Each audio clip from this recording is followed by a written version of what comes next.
ඉරිදා දිනයන්නේ අපි පැවැත්වීමට බලාපොරොත්තු වන්නා වූ සජීවී ධර්ම සාකච්ඡා මාලාවේ දෙවෙනි වැඩසටහනට. ඉතින් අද දවසේදීත් මාගේ අරමුම පරිදි අපත් සමග එකතු වීමට ඉදිරිපත්ව සිටිනවා අපගේ කල්යාණ මිත්‍ර ජයන්ත රත්නායක මහත්මයා.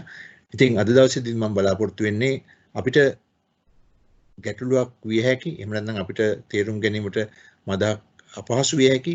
එසේ නමුත් අපිට තේරුම් ගිහිල්ලා ඇතයි කියලා අපි හිතාගෙන ඉන්න තවත් කාරණාවක් ඉස්මතු කර ගන්නටයි. ඉතින් මම වැඩිපුර කාලය ගන්න නැතුව අපගේ කල්යාණ මිත්‍ර ජයන්ත රත්නායක මහත්මයාට මගේ පළවෙනි ප්‍රශ්නය යොමු කරන්නම්. අපිට අහලා තියෙනවා ධර්ම දේශනාවන් ශ්‍රවණය කරනව බොහෝ දෙනෙක්, ඒ වගේම බුද්ධ දේශනාවන් පරිශීලනය කරනව බොහෝ දෙනෙක් අහලා තියෙනවා බුදුරජාණන් වහන්සේ දේශනා කළා කියලා චක්කුංච පටිච්ච රූපේච uppajjati චක්කු විඥානං තින්නං සංගති පස්සෝ කියලා. එතකොට අපි ඒකේ තේරුම් අරගෙන තියෙනවා මේ චක්කු සම්පස්සය ඇති වෙන්නේ කොහොමද කියන කාරණාව. මේ ඇහැකුත් රූපේකුත් චක්කු විඥානයත් යන මේ තුන් දෙනාගේ එකතුවට මේ එකතු වෙන තැනට තුන් දෙනාගේ ඇති වෙන එකඟ බවට එකතු වෙනා බවට කියනවා ස්පර්ශය කියලා. මෙන්න මේ කාරණාව ගැනයි මට දැනගන්න ඕනේ මූලික වශයෙන්. මොකද්ද මේ තින්නං සංගති පස්සෝ කියලා කියන්නේ? අපි මම කලින් සරලව කිව්වා තේරුමින් ගත්තාම ඇති දෝක. මොකද්ද මේ තින්නං සංගති පස්සෝ කියන එකේ වචන තුනේ අර්ථයෙන්ම කිව්වොත් එහෙම අපිට තේරුවන් සරණයි. තේරුවන් සරණයි දරුවත් මහත්මයා. බුදුරජාණන් වහන්සේට නමස්කාර වේවා. මේ තින්නං සංගති පස්සෝ කියන එක ඔබතුමා කිව්වා වගේ අපිට ඒ ආකාරයෙන් අහන්න ලැබෙනවා. චක්කුංච පටිච්ච රූපේච uppajjati චක්කු විඥානං තින්නං සංගති පස්සෝ කියලා. එතනදී තින්නං සංගති පස්සෝ කියන ඒ පාලි කොටසේ තේරුම වෙන්නේ තුන් දෙනාගේ එකතුව ස්පර්ශයයි කියන එකයි. එතනදිත් ඔබතුමා කිව්වා වගේ තුන් දෙනා කියලා කියනකොට දැන් එතන අපි චක්කුංච පටිච්ච රූපේච වගේම ඕක තියෙනවා මේ චක්කෝ විතරක් නෙවෙයි සෝතේ පැත්තෙන් ගත්තත් ඒ සෝතේ කියන එකටත් ඒ කන කියන එක අර්ථයෙන් ගත්තත් ඒ විදිහටම ওই පස්ස කියන එක හැම ආයතනයකටම අපිට විස්තර කරලා තියෙනවා. ඉතින් මෙතනදී චක්කුව කියන ගත්තේ අපි ප්‍රධාන වශයෙන්ම එමත් නැත්නම් මූලික වශයෙන් ආයතන වලට එනකොට මුල්ම ආයතනය හැටියට චක්කුව කියන එක හඳුනා ගන්නවා චක්කායතනෙ. ඉතින් මෙතන මේ තුන් දෙනාගේ එකතුව කියනකොට මෙතනදී සිද්ධ වෙන දේ තමයි ඇහැ කියනකොට මේ සවිඥානික ඇස කියන එක තමයි අපි කතා කරන්නේ. සවිඥානික ඇස කියනකොටත් මේ මාංශ ඇස නෙවෙයි. දැන් අපිට ඇඟිල්ලෙන් ඇනුනොත් ඇහැට අපිට රිදෙනවා. ඒ රිදෙනවා දැනෙන්නේ කයටයි. කාය විඥාණයටයි දැනෙන්නේ. එහෙමනම් මේ ඇස කියලා කියන තැනත් විශේෂ දෙයක් තියෙනවා මෙතන. ඒ තමයි සාමාන්‍යයෙන් ගන්නකොට ඇහි තියෙනවා දකින්න පුළුවන්කම ලැබෙන එක ශක්තියක්. එහෙමත් නැත්නම් එක රූපයක් කියලා කියනවා. ඒ රූපයට අපි කියනවා සාමාන්‍යයෙන් ප්‍රසාද චක්ෂුව කියලා. දැන් මාංශ චක්ෂුව කියලා කියනවා මේ ඇහත් එක්ක අපිට මේ පේන ඇහැට අපි කියන්නේ දකින්න ලැබෙන ඇහැට අපි කියනවා මාංශ චක්ෂුව කියලා. ඒකට සසම්බාර චක්ෂුව කියලාත් කියනවා. ඒකට මස් ඇස. නමුත් දැන් මෙතනදී ඔය චක්කුංච පටිච්ච රූපේච කියලා කියනකොට මේ මාංශ ඇස ගැන නෙවෙයි කතා කරන්නේ ප්‍රසාද ඇස ගැන. ඒ කියන්නේ ඇහි තියෙනවා යම්කිසි ඔපයක්. අන්න ඒ ඔපයට බාහිර රූපයක් ආපాతගත වුණාම තමයි ඒ ප්‍රසාද ඇසත් බාහිර රූපය කියන්නේ වර්ණ රූපය. වර්ණ රූපය ඒ ප්‍රසාද ඇසට ආපාතනය වුණොත් ඒ නිසා ඒ දෙක නිසා තමයි ඇති වෙන්නේ චක්කු විඥානය. අපි ওই විදිහට මූලිකවම තේරුම් ගත යුතුයි. තේරුවන් සරණයි. තේරුවන් සරණයි. හොඳයි. එතකොට අපි ඔය ආකාරයට මූලික වශයෙන් තේරුම් ගමු. තින්නං සංගති පස්සෝ කියන කාරණාව තුන් දෙනාගේ එකතුව කියන දේ. එතකොට දැන් ඔබතුමා කියපු විදිහට මේ තුන් දෙනාගේ එකතුව කියන විට ඇහි උපදින සිතක් කියලා ගන්න එක වැරදිද නිවැරදිද කියලා මම අහනවා. ඒ වගේම එහෙම නැත්නම් ඇහැ ඇතුළු චක්කු ප්‍රසාදය ඔබතුමා ප්‍රසාද රූපය ගැන කිව්වා. චක්කු ප්‍රසාද සුරු කරගෙන හිතක් උපදිනවා කියලා ගත්තොත් ඒක හරිද? එතනදිත් අපි සාමාන්‍යයෙන් කතා කරනකොට කියනවා චක්කු විඥානය කියන එක ඇතිවීමට දැන් සාමාන්‍යයෙන් අපි ගත්තොත් අපි මේ ස්කන්ධ පහක් ඇති තැනක කියන්නේ ඇස කන නාසය දිව කය කියන ආයතනත් එක්ක ඒ වගේම රූප වේදනා සංඥා සංඛාර විඥාන කියන මේ ස්කන්ධ පහම ඇති තැනක කියන්නේ මනුස්සයා කියන තැන ගත්තොත් එහෙම ඒ සිත් ඇති වෙනකොට ඒ සිත් ඇති වෙන්න යම්කිසි වස්තුවක් නිශ්චය කරගෙන තමයි ඇති වෙන්නේ. ඒ කියන්නේ අපි චක්කු විඥානය කිව්වොත් ඇස නිශ්චය කරගෙන තමයි ඒ චක්කු විඥානය ඇති වෙන්නේ. ඉතින් අපි සාමාන්‍යයෙන් කතාවට කියනවා ඇහි තමයි විඥානය ඇති වෙන්නේ කියලා අපි කියනවා. ඇත්තට මේ චක්කු වස්තුව නිශ්චය කරගෙනයි ඒක ආශ්‍රය කරගෙනයි නිශ්චය කරගෙනයි ඒ චක්කු විඥානය කියන එක ඇති වෙන්නේ. එහෙමයි අපි සාමාන්‍යයෙන් තේරුම් ගත යුතු වෙන්නේ. සාමාන්‍යයෙන් කියන වචනේ ඔබතුමා කියපු හින්දා මම අහනවා සාමාන්‍යයෙන් එහෙම කියලා කිව්වට ඒක එහෙමද වෙන්නේ? ඒ කියන්නේ ඇහි උපදින්න සිතක් කියලා ගත්තොත් ඒක ඇත්තටම හරිද? ඒක ඇහි උපදින සිතක්ද? එහෙම නැත්නම් චක්කු ප්‍රසාදය අසුරු කරගෙන ඒ සිත චක්කු ප්‍රසාදය අසුරු කරගෙන ඇහි උපදින සිතක් හැටියට තමයි ඒක චක්කු විඥානය කියන එක සලකන්නේ. ඒක බොහෝ දුරට ප්‍රකට වෙන්න පුළුවන් කය සම්බන්ධයෙන් ගන්නකොට කයේ ඇති වෙන සිත කියන එක සම්බන්ධ කරලා ගන්නකොට දැන් අපේ කයේ යම් කිසි තැනකට යම් බාහිර උලක් වගේ නැත්තම් යම් කිසි තැනක් හැප්පුණොත් අපිට වේදනාව කියන එක සලකනකොට වේදනාව දැනෙන්නේ හිතට. නමුත් අපිට ෂණිකවම ඒ තැන මොකද්ද කියන හැඟීම ඇති වෙනවා. ඉතින් ඒ අනුව බලනකොට දැන් කය කිව්වම කාය ප්‍රසාදයේ තමයි ඒ සිත පහළ වෙන්නේ කියලා තමයි සලකන්නේ. එතකොට තමයි අපිට ඒ තැනත් එක්කම තේරෙන්නේ කය වේදනාව. ඉතින් ඇසෙන් ඇති වෙන චක්කු විඥානය කියන එකට අපිට ඒ වගේ අර කයේ වගේ දැඩි ලෙස අපිට එහෙම වේදනාවක් දැනෙන තැනක් නෙවෙයි ඒ අවස්ථාවේදී. ඒ නිසා අපිට ඒක තේරුම් ගන්න අමාරු වෙලා තියෙනවා. නමුත් කයත් එක්ක සලකනකොට තේරෙනවා මේ චක්කු ద్వාරයෙන් එහෙම නැත්නම් චක්කු වස්තුව නැත්නම් චක්කු ප්‍රසාදයේ තමයි ඒ සිත ඇති වෙන්නේ කියලා. මම හිතනවා ඒක ප්‍රමාණවත් කියලා.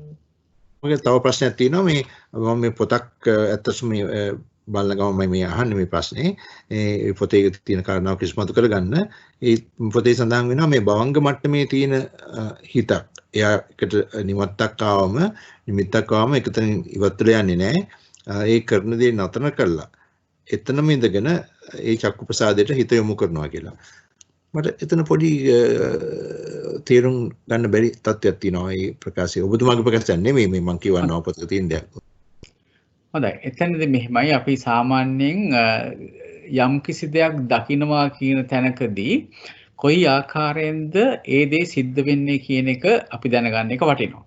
ඒකෙන් අපි දකින්නවා කියන කෘත්‍ය ඇසේ කෘත්‍ය තමයි ඒ දැකීමට උපකාර කිරීම. එතකොට චක්කු විඥානය තමයි ඒ දර්ශන කෘත්‍ය කරන්නේ. ඒ කියන්නේ ෂණිකව ඇති වෙලා නැති වෙලා යන සිතක් තමයි චක්කු විඥාන සිත කියලා කියන්නේ. එතකොට දැන් අපි ගත්තොත් එහෙම අපි යමක් දැක්කා නැත්නම් දකින්නවා කියනකොට එක සිතකින් කරන දෙයක් නෙවෙයි සිත් රාශියකින් ගන්න අර්ථයක් තමයි අපි යම් දෙයක් දකින්නවා කියන එකෙන් කියන්නේ. මොකද නැවත ඒ වස්තුව නැත ඒ රූපයත් ඇසත් ගැටීම නිසා චක්කු විඥාන දිගින් දිගට පහළ වීමක් සිදු වෙනවා. හැබැයි ඒකත් එකකින් පසුව එකක් නෙවෙයි. අපි සාමාන්‍යයෙන් ගත්තාම අපි කියනවා මේ සාමාන්‍යයෙන් බාහිර අරමුණකට සිත් යන්නේ නැති වෙලාවක ඇතිවන සිතට අපි කියනවා භවාංග සිත කියලා. ඒ භවාංග සිතට අපි හිතමු දැන් රූපයක් දකින මොහොත ආපුවාම සිද්ධ වෙන දේ තමයි භවාංග සිත භවාංග සිතින් එකින් එකට අනතුරුව භවාංග සිත් පරම්පරාව පැවතීගෙන යනකොට යම් අවස්ථාවක බාහිර රූපයක් මේ ඇස හරහා අපේ හදේ වස්තුවට යම් කිසි බලපෑමක් කරන ශක්තියක් තියෙනවා. එතකොට එතන ඒ අවස්ථාවේදී පහළ වෙලා තියෙන්නේ භවාංග සිත. ඒ භවාංග සිත පහළ වෙමින් පවතිනකොට පහළ වෙනවා නැති වෙනවා පහළ වෙනවා නැති වෙනවා ඊටාම ක්ෂණ මාත්‍රව සිද්ධ වෙන දෙයක්. එහෙම වෙන අවස්ථාවකදී බාහිර රූපය ඇසේ නැත්නම් චක්කුද්්වාරය හරහා ඒ භවාංග සිතට යම්කිසි විදිහක ඉඟියක් නැත්නම් සෙලවීමක් ඇති කරනවා. ඒකට අපි කියනවා භවාංග චලනය කියලා. ඒ භවාංග චලනය වෙන්නේ බාහිර රූපය නිසා. ඒ භවාංග චලනය වුණාට පස්සේ භවාංගය බිඳීමක් සිදු වෙනවා. ඒ භවාංග පරම්පරාවේ යම්කිසි බිඳීමක් සිද්ධ වෙනවා. ඒ බිඳීමේදී අන්තිමට දැන් භවාංග සිත් පරම්පරාවේ ඒ සිඳීම අපි කියනවා භවාංග උපච්ඡේදය කියලා. ඒතකොට භවාංග වගේ ආපු සිත් පෙළ එකපාරම භවාංග චලනයක් වුණා බාහිර රූපේ නිසා. ඊට පස්සේ භවාංග උපච්ඡේද වුණා. භවාංග සිත් පෙළ පැවතීමේ බිඳීමක් සිද්ධ වෙනවා. ඊට පස්සේ අර අරමුණට සිත් යොමු කරන සිතක් පහළ වෙනවා. අපි ඒකට කියනවා පංචද්වාර ආවර්ජන සිත කියලා. එතකොට දැන් මේ ඇතුළට ආපු යම්කිසි අරමුණක් නිසා භවාංගයේ හෙළවිලා බිඳුණා. ඊට පස්සේ මේ මොන ద్వාරයෙන්ද මේ අරමුණ ආවේ කියලා හොයලා බලනවා වගේ මේ පංචද්වාර ආවර්ජන සිත පහළ වෙනවා. ඒ පංචද්වාර ආවර්ජන සිත පහළ වුණාට පස්සේ එතනදි තමයි මේ ඇසෙන් ආපු අරමුණක් හැටියට ඊට පසුව පහළ වන සිත් පරම්පරාව ඒ අරමුණ පැත්තට හරවන්නේ. ඒ පංචද්වාර ආවර්ජන සිතෙන් පස්සේ තමයි චක්කු විඥාන කියන සිත ඇති වෙන්නේ. ඒකත් මේ ෂණ මාත්‍ර සිතක්. ඒ කියන්නේ ෂණයකින් ඇති වෙලා නැති වෙන සිතක්. ඊට පස්සේ චක්කු විඥාණයෙන් තමයි එතකොට ඒ වර්ණ රූපේ වර්ණය ග්‍රහණය කරගන්න ගතිය තියෙන්නේ. ඊට පස්සේ ඒ ගත්ත අරමුණ ඒ චක්කු විඥාණයෙන් ගත්ත අරමුණ බාර ගනිමින් සිතක් පහළ වෙනවා. ඒකට කියනවා සම්පටිච්ඡන සිත කියලා. ඊට පස්සේ මේ සම්පටිච්ඡන සිත ඒ අරමුණ බාරගත්ත සිත දැන් රූපාරම්මණය බාරගත්ත සිත. ඊට පස්සේ ඒ පිළිබඳව විමසා බැලීමක් වගේ ඒ අරමුණේ ඇතිල්ලීමක් වගේ ස්වරූපයකින් ඇති වෙනවා සම්තිරණ සිත කියන සිත. ඒකත් විපාක සිතක්. එතකොට චක්කු විඥානයත් විපාක සිතක්, සම්පටිච්ඡන සිතත් විපාක සිතක්, සම්තිරණ සිතත් විපාක සිතක්. ඊට පස්සේ අපි විපාක සිතක් කියන දේ මොකද්ද කියලා ඉමු නේද? හොඳයි. විපාක සිතක් කියලා කියන්නේ කලින් පෙර කරන ලද කර්මයක විපාකයක් හැටියට ලැබෙන සිත තමයි විපාක සිත. ඒ කර්මය කලේ කොයි අවස්ථාවේදීද කියන එක නෙවෙයි මීට පෙර කරන ලද කර්මයක ප්‍රතිඵලය හැටියට තමයි ඒ විඥාන පහළ වෙන්නේ. චක්කු විඥානය, සම්පටිච්ඡන සිත, සම්තිරණ සිත වගේ පහළ වෙනවා. එතකොට අපි ඒකේ කෘත්‍ය බැලුවා. සම්පටිච්ඡන සිතෙන් පිළිගන්නවා, සම්තිරණ සිතෙන් ඒකේ හැසිරීමක් සිද්ධ වෙනවා. ඊට පස්සේ නැත්නම් ਵਿਚාරයක් සිද්ධ වෙනවා. ඊට පස්සේ වොත්තපන සිත කියලා සිතක් පහළ වෙනවා. ඒකෙන් තමයි විනිශ්චය කරන්නේ මේ පිළිබඳව යෝනිසෝ මනසිකාරයෙන් හරි අයෝනිසෝ මනසිකාරයෙන් හරි මේ තීරණයක් ගන්නෙ අන්න ඒ අවස්ථාවේ. වොත්තපන සිතෙන්. ඒක තමයි විවස්ථාපන නැත්නම් වොත්තපන කියලා කියන්නේ. ඊට පස්සේ ඒ අරමුණ යෝනිසෝ මනසිකාරයෙන් දැක්කනම් නැත්නම් ගත්තනම් ඊට පස්සේ කුසල් සිත් පහළ වෙන්න පුළුවන්. ඒක වැරදි විදියට අයෝනිසෝ මනසිකාරයෙන් ගත්තා නම් අකුසල් සිත්, ලෝභ සිත්, ද්වේෂ සිත්, මෝහ සිත් පහළ වෙන්න පුළුවන්. ඔන්න ඔය ආකාරයෙන් තමයි අපිට අරමුණක් ඇසට එනකොට සිද්ධ වෙන ක්‍රියාවලිය. මේ හැබැයි කියන ඔය ක්‍රියාවලිය සිද්ධ වෙන්න යන්නේ ඉතාමත්ම අපිට ගණන් කරන්න බැරි, මනින්න බැරි කුඩාම කාලයක් තමයි යන්නේ. ඉතින් මේ වගේ චිත්ත වීති රාශියක් ගිහිල්ලා තමයි අපි යමක් හඳුනගෙන මෙන්න මේදියයි හඳුනගත්තේ කියලා කුසල් අකුසල් ඒ වගේම ඒ ගැන සන්තෝෂ වෙන්න, ඒ ගැන කනගාටු වෙන්න, දුක් වෙන්න මේ හැම දෙයකම සිද්ධ වෙන්නේ ඒ අනුවයි. දැන් ඔබතුමා සඳහන් කළා වොත්තපන සිත පිළිබඳව. දැන් වොත්තපන සිතට ළඟට එනකන් ඒ ඇතිවන්නා වූ සිත් කීපය ඒ සිත් රහතන් වහන්සේ කෙනෙකුට පවා මේ එකම අරමුණකට හිත යොමු වුණොත් රහතන් වහන්සේ කෙනෙකුට සහ වෙනත් කෙනෙකුට ඇති වෙන්න පුළුවන් සිත්ද මේ වොත්තම සිත ගාවට එනකන් එතනින් පසුවද ඒ කුසල අකුසල හැටියට එහෙම නැත්නම් යෝනිසෝ මනසිකාරයේ විදියට වෙනස් වෙන්නේ.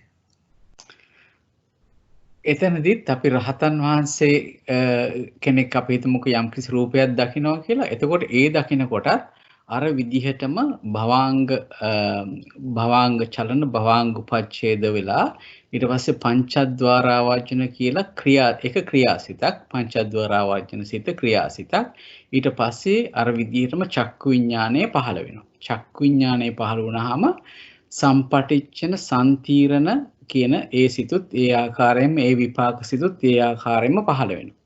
ඊට පස්සේ වොත්තපන සිත පහළ වෙනකොට අනිවාර්යයෙන්ම රහතන් වහන්සේගේ වොත්තපනේ වෙනකොට සමායන එතනදී අපි දන්නවා යෝනිසෝ මනසිකාර්ය තමයි එතනදී යෙදෙන්නේ කියලා.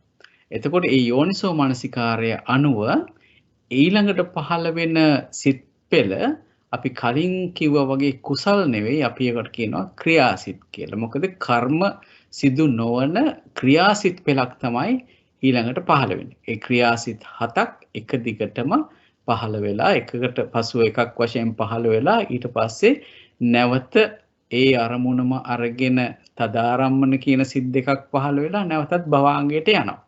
ඉතින් ওই ක්‍රියාවලිය හැමෝටම පොදුයි. ඔබතුමා මතක් කරා වගේ රහතන් වහන්සේගේ අපිට ඒ විදිහට රහතන් වහන්සේ ගැන කතා කරනකොට ඒ ආකාරයෙන් චක්කු විඥානය පහළ වෙලා සම්පටිච්ඡන සම්තිරණ පහළ වෙලා වොත්තපනයත් පහළ වෙලා ඊට පස්සේ ජවන් සිත් වශයෙන් ක්‍රියාසිත තමයි ඒ අවස්ථාවේ උන්වහන්සේට පහළ වෙන්නේ. ඒක තමයි වෙනස තියෙන්නේ. ක්‍රියාසිත පහළ වීමයි සාමාන්‍යයෙන් කෙනෙකුට ඒක අකුසල් සිත් වෙන්නත් පුළුවන් කුසල් සිත් වෙන්නත් පුළුවන්.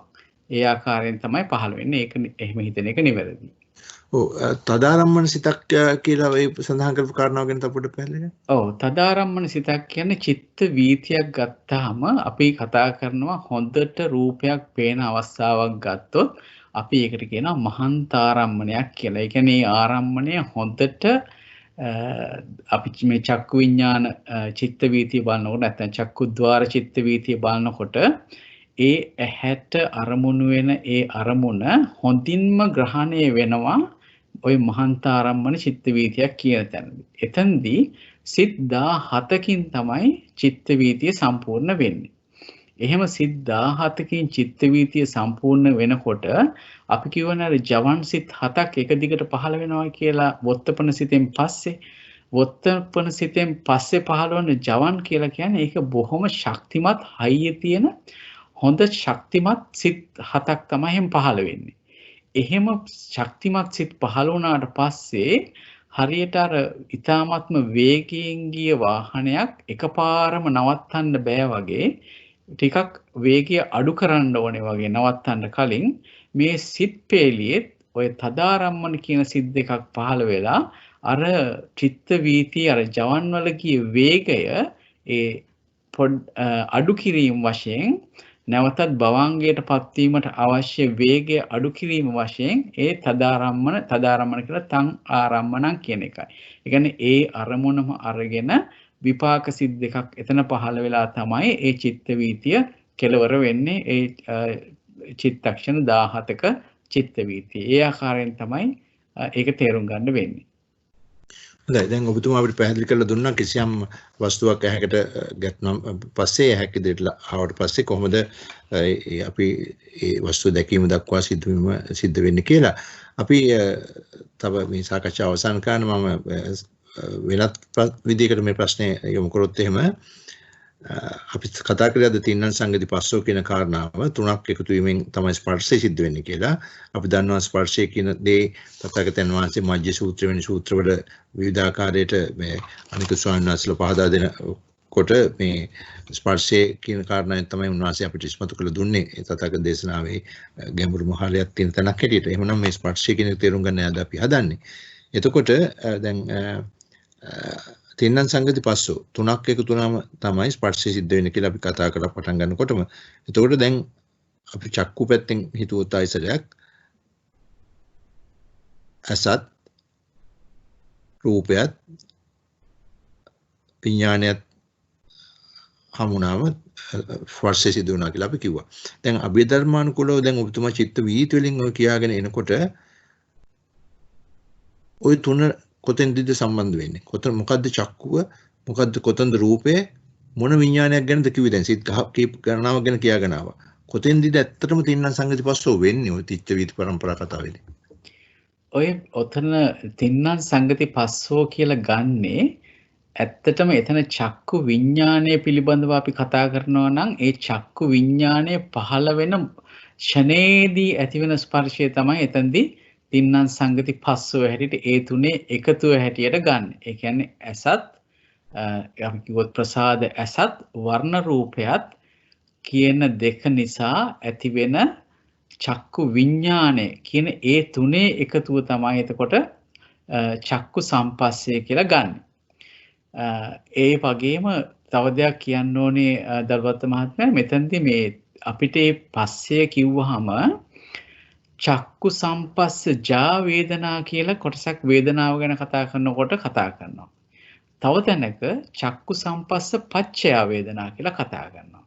දැන් අපි සාමාන්‍යයෙන් එදිනදා සූත්‍ර දේශනාවලදී ගන්නකොට අපිට ගන්න වෙන්නේ චක්කු සම්පස්ස පච්චය වේදනා කියන කොටස තමයි ගන්න වෙන්නේ. ඒ කියන්නේ චක්කු සම්පස්ස ප්‍රත්‍යයෙන් නැතිවන වේදනාව.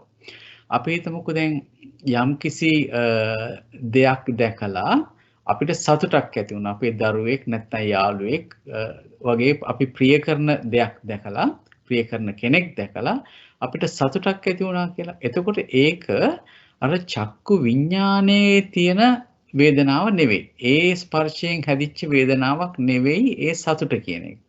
ඒ සතුට ඇති උනේ චක්කු සම්පස්සය ප්‍රත්‍ය කරගෙන. ඒ චක්කු විඥානයේ ඇති වෙනකොට එතන තිබුණානේ ස්පර්ශයක් ඇහැයි ඒ රූපයයි චක්කු විඥානයයි කියන එක තුන එකතු වෙන තැන අපි කියවන ස්පර්ශය කියලා. ඒ ස්පර්ශය ප්‍රත්‍ය කරගෙන තමයි දැන් සතුටක් ඇති වුනේ. ඒක හොඳටම පැහැදිලි කරගන්න පුළුවන් අපිට විශේෂයෙන්ම අභිධර්මයේදී සඳහන් කරන මේ චක්කු විඥාන කියන එක ඇති වෙනකොට ඒකේ ඒ සිතේ වේදනාව චක්කු විඥාන කියන විපාක සිත්වල වේදනාව උපේක්ෂා සහගතයි කියලා. එහෙමනම් අපිට තේරෙනවා යමක් දැකලා සතුටක් ඇති වුණා කියනකොට ඒක චක්කු විඥාණයට අයිති වේදනාවක් නෙවෙයි.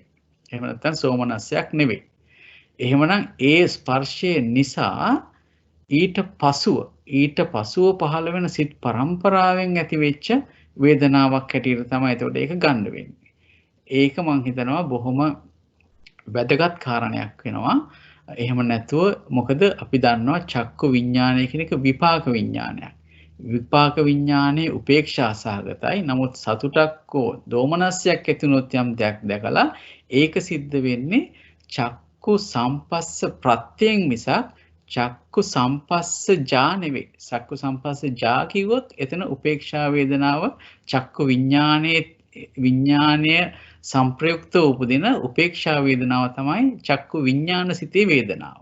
නමුත් එතකොට යන්ත මහත්තයා ඒ කියපු විදිහට දැන් චක්කු විඥානය කියන දෙයින් තමයි දැන් ඔබතුමා පහදේ කරපු විදිහට මේ තින්න සංගති පස්සෝ කියන කාරණාව ස්පර්ශය කියන දේ හඳුන්වා දෙන්නේ. සෝතේ පැත්තේ ගත්තත් එහෙමයි. එතකොට විඥානයේ සෝත විඥානයේ තැනදී. එතන මේ වෙනකොට එතන තියෙන්නේ උපේක්ඛා සහගත වේදනාවක්. එතකොට ඒ තුල මේ සෝමනස්ස දෝමනස්ස නැහැ. එhmenan ස්පර්ශය නිසා ඇති වෙන්නේ හැම වෙලෙම මූලික වශයෙන් ඇති වෙන්නේම උපේක්ඛා සහගත වේදනාවක්. අපි ස්පර්ශය යනුවෙන් සලකන්නා වූ දී චක්කු විඥානයේ සෝත විඥානයේ නම් සිදු වෙන්නේ උපේක්ඛා සහගත වේදනාවමයි මූලික වශයෙන් ඇති වෙන්නේ. ඉතින් ඒ ගැන පොඩක් පැහැදිලි කර දෙන්න. හොඳයි. දැන් චක්කු සෝත ගාන જીවහා කියන ඒ විඥාන හතරම ගත්තොත් චක්කු විඥාන, සෝත විඥාන, ගාන විඥාන, જીවහා විඥාන කියන ඒ විඥාන හතරම ගත්තොත් ඒ විඥාන හතරේ දැන් අපි ඒක විඥානය කියන එක එතකොට විඥාන ස්කන්ධය. ඒකට විඥානයේ තනියම පහළ වෙන්නේ ඒවා අනිකුත් චෛතසික ධර්මත් එක්කමයි පහළ වෙන්නේ. එතන වේදනාව තියෙනවා, සංඥාව තියෙනවා, සංස්කාර ධර්මයෝ තියෙනවා. ඒ කියන්නේ චෛතසික හතක් කියනවනේ ඒ වගේ. එතකොට පස්ස වේදනා, සංඥා, චේතනා ඒකග්ගතා ජීවිතේන්ද්‍රිය මානසිකාර කියන මේ ਸਰව චිත්ත සාධාරණ සෑම සිතකම යෙදෙන චෛතසික 7 මේ විපාක විඥානවල යෙදෙනවා. එතකොට ඒ සිත් අපි ගත්තොත් එහෙම මේ චක්කු විඥාන, සෝත විඥාන, ගහන විඥාන, જીවහා විඥාන කියලා ඒ විපාක සිත් ගත්තොත් ඒක කුසල විපාකයක් තියෙනවා, අකුසල විපාකයක් තියෙනවා. යුගල වශයෙන් එන්නේ. ඒ සෑම සිතකම තියෙන්නේ උපේක්ෂාව තමයි වේදනාව හැටියට තියෙන්නේ. නමුත් දැන් කය ගත්තොත්, කාය විඥානය ගත්තොත් එතෙන්දි පෙන්නනවා දුක්ඛ සහගත කාය විඥානය කියලා අකුසල විපාක කාය විඥානයක්. ඊළඟට සුඛ සහගත කාය විඥානය කියලා කුසල විපාක කාය විඥානයක් පෙන්නනවා. එතකොට ඒ දෙකේ හැරෙන්න ඔය කාය විඥානය කියන ඒ සිත් දෙක ඇරෙනකොට අනිත් ద్వාරවල ඇති වෙන විඥානවල තියෙන්නේ උපේක්ෂා වේදනාව. ඒ විදිහට තමයි දැනගන්න ඕනේ.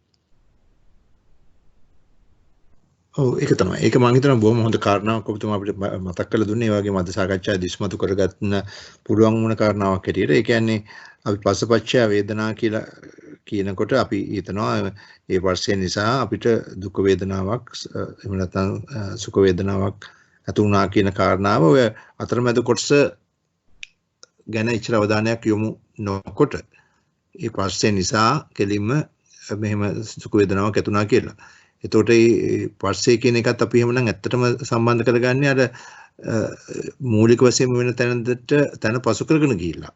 තමයි මේ හුඟක් වෙලාවට සාමාන්‍ය භාවිතයේ දිනකොට එහෙමනම් අපි මේ කියන්නේ තමන් ඒකට අගයන් දීලා පිළිබඳව තමන් මනසෙන් වෙන්න පුළුවන් කටයුතු ටික වුණාට පස්සේ ස්පර්ශ වුණා කියන තැනින් ගත්තොත් තමයි ස්පර්ශපච්චය වේදනා කියන එක ඒ විදිහට සලකා ගන්න පුළුවන් වෙන්නේ. ඒ වගේ මතයක් තමයි මම හිතන්නේ බොහෝ අයට තියෙන්නේ. නමුත් දැන් ඔබතුමා අපිට දැන් පැහැදිලි කරලා දෙනවා මේ මූලික වශයෙන් ඇති වෙනා වූ විපාක විඥානය පසු කරගෙනයි අපි මේ යමකට කැමැතිද අකමැතිද කියන තැනකට එන්නේ. ඒ විපාක විඥානය ඇති වෙන තැනදී ඇති වෙන්නේ උපේක්ඛාසගත වේදනාවක්මයි. ඉන් අනුතුරු තමයි මේ විදිහට මේ කටයුත්තක් වෙන්නේ කියලා. නමුත් මේවා මේ බොහොම ඉතා ඉක්මනට වෙන නිසාවෙන් සූත්‍ර දේශනාවන් වල මම හිතන්නේ ඒ විදිහට අවබෝධ කරගත්තත් කෙනෙකුට මේ තථාගත දේශනාවන් අවබෝධ කර ගැනීමට නම් හානියක් වෙන එකක් නැහැ මම හිතන්නේ නේද? ඔබතුමාගෙන් මම ඒ ගැන අහන්න දැනගන්න කැමතියි. තව ඒක අප සාකච්ඡාව අවසන් කරන්න පෙර ඔබතුමා වීති සම්බන්ධව පැහැදිලි කරලා දීපු නිසා මේ වීති දැන් අභිධර්මයේ පිළිගන්නා බොහෝ අය එනනම් යම් කිසි පිරිසක් මේ වීති ආකාරයට ඉගෙන ගැනීම ප්‍රතික්ෂේප කරමින් අභිධර්මයේ ධම්මසංගණික ප්‍රකරණය එහෙම නැත්නම් මේ අනිත් ප්‍රකරණ ආකාරයට ඉගෙන ගන්න කොටස වීති වලින් පැහැදිලි කිරීම ප්‍රතික්ෂේප කරනවා. ඉතින් ඒවන් තත්වයක් ගැන ඔබතුමා කල්පනා කරන්නේ කොහොමද මේ මෙවැනි කාරණා පැහැදිලි කරගන්න? හොඳයි. තෙරුවන් සරණයි. එතෙදී අපි ගත්තොත් මෙම චිත්ත වීති ගැන විශේෂයෙන් පැහැදිලි කරන්නේ අභිධර්මාර්ථ සංග්‍රහය කියන පොතේ. ග්‍රන්ථ රත්නය තමයි ඒක සඳහන් කරන්නේ. අභිධර්මාර්ථ සංග්‍රහය කියන ග්‍රන්ථ රත්නයේ ලියවිලා තියෙන්නේ අභිධර්ම පිටකේ සප්ත ප්‍රකරණයම හදාරලා ඒ අනුව තමයි සකස් කරපු ග්‍රන්ථයක් තමයි මේ අභිධර්මාර්ථ සංග්‍රහය කියන්නේ. කවුද ඒක සකස් කරලා තියෙන්නේ? ඒක අනුරුද්ධ ස්වාමීන් වහන්සේ කියලා ස්වාමීන් වහන්සේ නමක් තමයි සකස් කරලා තියෙන්නේ. මොන කාලේ වැඩ වාසය කරපු ස්වාමීන් වහන්සේ කෙනෙකුද? මට මතක හැටියට පොළොන්නරු යුගයේ කියලා තමයි මම විශ්වාස කරන්නේ. මට ඒක ගැන හරියටම ඒ කියන්නේ මේ වීති පිළිබඳ පැහැදිලි කිරීම මේ ශ්‍රී ලංකාවේට පමණක් ආවෙනික දෙයක්ද? ශ්‍රී ලංකාවේ ඔය ස්වාමීන් වහන්සේ කෙනෙක්ගෙන් ඇතිවෙච්ච දෙයක් නේද? කොහොම නමුත් ථේරවාදී බුදුදහමේ තියෙන මූලික කොටසක් හැටියටයි මම දන්නේ මේ අභිධර්ම පිටකය කියන එක. එතකොට එතෙන්දී විශේෂයෙන්ම අපි බලුවොත් එහෙම ප ဋ ාණ ප්‍රකරණයේදී ඔය ප්‍රත්‍ය යෙදෙන තැන් බැලුවාම එතනදී තමයි ඒ විස්තරය අනුව තමයි ওই ටික සකස් කරලා තියෙන්නේ. දැන් අපි දන්නවා අනන්තර ප්‍රත්‍ය කියලා තියෙනවා. සමානන්තර ප්‍රත්‍ය කියලා තියෙනවා. ඔය ආකාරයෙන් ගත්තාම ඒ එක සිතකට අනතුරු අනිසිත පහළ වෙන ආකාරය පෙන්වලා දීලා තියෙන්නේ ඔය ප ဋ ාණ දේශනා තුල. ඉතින් ඔය ප්‍රත්‍ය ධර්ම යෙදෙන හැටි අනුව තමයි ඔය චිත්ත වීති සකස් කරලා තියෙන්නේ. ඒ වගේම අටුවා ග්‍රන්ථවල ඇති බව සඳහන් කරලා තියෙනවා මේ චිත්ත වීති සම්බන්ධයෙන්. ඉතින් ඒ ටික තමයි ගෙනහැර පාන්න පුළුවන්. අනිත් එක තමයි චිත්ත වීති පිළිගන්නේ නැති වුණොත් මේ ධර්මතා විස්තර කිරීමේ මූලික ප්‍රශ්නයකට මැදි වෙනවා. විශේෂයෙන් ප ဋ ාණය විස්තර කරනකොට ඒ ටික විස්තර කරගන්න බැරි තත්යකටපත් වෙනවා චිත්ත වීති දන්නේ නැත්තම්. ඉතින් ඒ නිසා තමයි ජයන්ත මට සමා වෙන්න මම සැලසුම් කරගත්තු නැතු ප්‍රශ්න වුණත් මට අද බොහොම සජීවී සාකච්ඡාවක් කියන්නේ කල්යනා මිත්‍රයන් සම්බන්ධනයට මම දැනුම් දෙනවා.